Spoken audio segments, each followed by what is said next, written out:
Hi అండి. కనకాంబరాలు ఇలా గుత్తులు గుత్తుల్లా పుయ్యాలంటే చూడండి, మనం పువ్వులు కోసుకున్న తర్వాత ఈ కాళ్ళు ఉంటాయి కదా, మొత్తం ఇవి శుభ్రం విరిచి పాడేయాలండి. చెట్టును ఒక్కటి కూడా ఉంచకూడదు.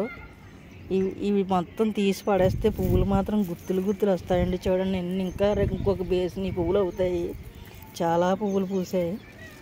ఇలా ఉంటాయి కదండి, ఇవన్నీ చెట్ల నుండి తీసి మొత్తం పాడేయాలండి. ఒకటి కూడా ఉంచకూడదు. ఇలాంటివన్నీ అయిపోయి అన్నీ తీసేసి చెట్ల నుంచి తీసి పడేయాలండి. పువ్వులు ఉన్నాయే ఉంచాలి. పువ్వులు కోసిన తర్వాత ఈ గెలలు ఉంటాయి కదండి, ఈ గెలలన్నీ కట్ చేసేసి మొత్తం ఇలా కట్ చేసుకుని పడేసేయాలండి. అసలు ఉంచకూడదు. అప్పుడు చెట్ల నిండా గుత్తులు గుత్తులు పువ్వులు అయితే ఇలా వస్తాయండి. చూడండి ఎలా వచ్చాయో.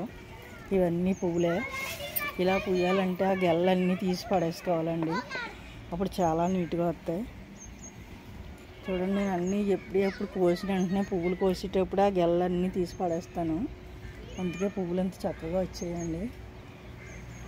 మొత్తం ఇవి ఒక్కటి కూడా ఉంచకూడదండి. ఈ కాళ్ళు అయిపోయిన గెలలన్నీ ఇరిసేసి పడేసేయాలండి. అప్పుడు పువ్వులు చక్కగా వస్తాయి.